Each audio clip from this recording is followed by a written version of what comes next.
ये क्या कह रहे हो केशव कि युद्ध करके पाप नहीं लगेगा? युद्ध में तो इतनी हिंसा होगी, लाखों प्राणियों की हत्या होगी, फिर मनुष्य उसके पाप से कैसे बचेगा? यदि कोई भी कार्य निष्काम कर्म योग की रीत से किया जाए तो ना उसका पाप लगता है और ना उसका पुण्य मिलता है। निष्काम कर्मयोग? हाँ, निष्काम कर्मयोग। ये कौन सा योग है माधव, जो मनुष्य को पाप और पुण्य दोनों से मुक्त कर देता है? ये एक गूढ़ विद्या है पार्थ। जो इसके रहस्य को समझ लेता है वो इस संसार में रहते हुए भी, संसार के सारे कर्म करता हुआ भी कर्म फल के बंधन से मुक्त रहता है। ये बड़ी अनोखी बात कर रहे हो केशव। मेरी बुद्धि अभी तक इसको ग्रहण नहीं कर रही। क्योंकि तुम्हारी बुद्धि पर अभी तक आसक्ति का पर्दा पड़ा हुआ है, और जो निष्काम कर्मयोग मैं बता रहा हूं उसकी बुनियाद ही निरासक्ति के आधार पर रखी गई है। हे अर्जुन, इस निरासक्ति योग को समझ लोगे तो तुम्हारे जीवन में पूर्ण शांति आ जाएगी। हे माधव, इस योग की साधना कैसे करते हैं? इस योग के नियम क्या हैं? उसकी साधना के लिए कोई हजारों वर्षों की तपस्या की आवश्यकता नहीं। इसकी साधना तो एक ही क्षण में हो जाती है। एक ही क्षण में? हां, एक ही क्षण में। जिस क्षण में प्राणी अपने मन का रवैया बदल लेता है वही क्षण। परंतु हे केशव, कोई भी मनुष्य एक ही क्षण में आसक्ति को कैसे छोड़ सकता है? जब वो कर्म करता है तो उसके फल की आसक्ति तो उसे कर्म का हिस्सा होती है, जिसके अंतर्गत फल पाने की इच्छा से ही कर्म करता है। हे अर्जुन, बस यहीं से निष्काम कर्मयोग की साधना शुरू होती है।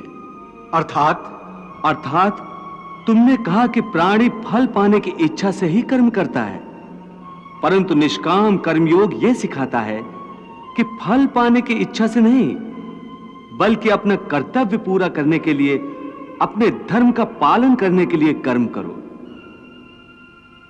फल पर भरोसा रखकर कर्म मत करो, क्योंकि फल पाना तुम्हारे हाथ में नहीं, तुम्हारे अधिकार में केवल कर्म करना ही है। कर्मण्येवाधिकारस्ते मा फलेषु कदाचन मा कर्म फल हेतुर्भूर्मा ते संगोस्त कर्मणि। हे पार्थ, तुम कर्म कर सकते हो, कर्म करने का संकल्प कर सकते हो, परंतु इसका फल पाना तुम्हारे हाथों में नहीं है। हे मधुसूदन, मैं जिस काम का संकल्प करूंगा वो काम तो मैं करूंगा ही। जब भोजन करने का निश्चय करके बैठूंगा तो निवाला उठाकर मुंह में रखूंगा ही, तभी तो उसे खाऊंगा। यदि वो खाने का निवाला तुम्हारे प्रारब्ध में नहीं है तो उसे तुम मुंह तक तो ले जाओगे, परंतु उस ग्रास का एक दाना भी अपने मुंह में नहीं रख सकोगे। हे अर्जुन, केवल कर्म का संकल्प ही प्राणी के अधिकार में है, उसका फल प्राणी के अधिकार में नहीं है। वो कैसे? मैं बताता हूं कैसे। पार्थ, तनिक उस दृश्य की कल्पना कि नगर धनवान के सामने बड़े स्वादिष्ट भोजन की थाली परोसी गई है। थाली सोने की है, गर्मा गर्म व्यंजन भरे हुए हैं, जिन्हें देखकर वो बहुत प्रसन्न हो रहा है।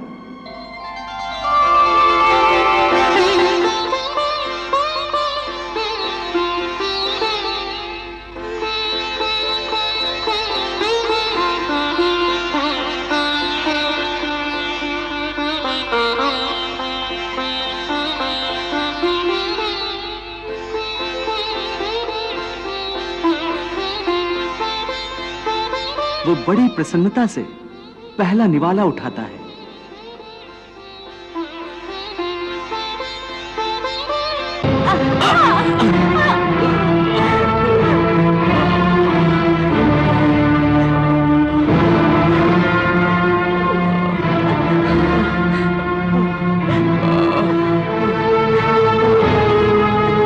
देख लिया कि प्रारब्ध में ना हो तो मुंह तक पहुंचकर भी निवाला छिन जाता है।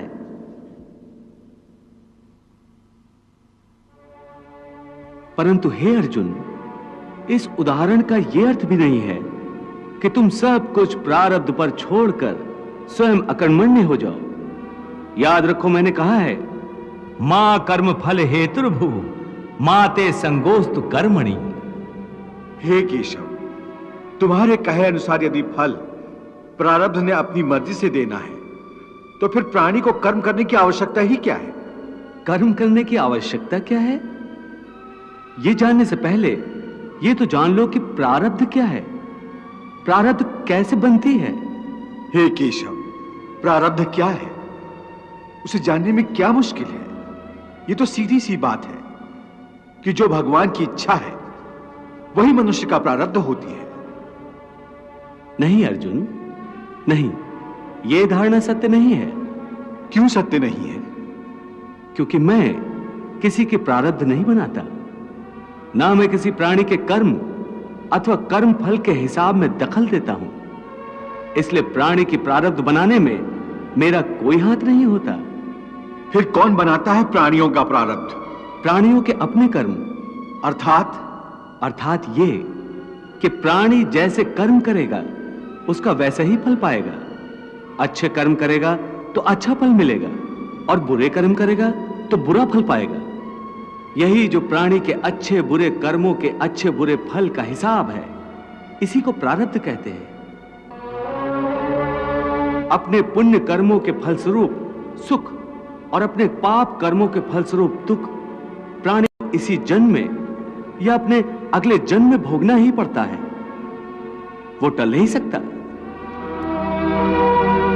इसलिए अकर्मण्य हुए बिना निरंतर अपने धर्म के अनुसार कर्म करते जाओ और मन में यह पक्का विश्वास रखो कि जिस नियत के साथ तुम कर्म करोगे उसी नियत के अनुसार तुम्हें फल अवश्य मिलेगा।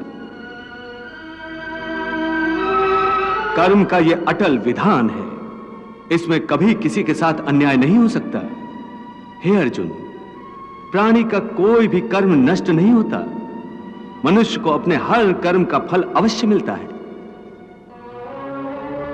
इस तरह प्राणी के कर्मों के अनुसार उन कर्मों का फल हर मनुष्य के प्रारब्ध में लिख दिया जाता है। इसी कारण हर जन्म में मनुष्य अपने ही कर्मों के बंधनों में बंध जाता है। इसी कर्म के बंधन में बंध जाने के कारण मनुष्य आवागमन अर्थात जन्म जन्मांतर के चक्रव्यूह में फंसा रहता है और उसे मोक्ष प्राप्त नहीं हो पाता। कर्म के बंधन से आवागमन या जन्म जन्मांतर का क्या संबंध है? मनुष्य अपने एक जन्म में जो कर्म करता है उन कर्मों के फल के रूप में पाप और पुण्य दोनों ही होते हैं। कभी पाप अधिक होते हैं तो कभी पुण्य। दोनों का दुख सुख भोगते हुए मनुष्य अपने नए जीवन में जो कर्म करता है उनका हिसाब पाप पुण्य के खाते में नए सिरे से लिख दिया जाता है।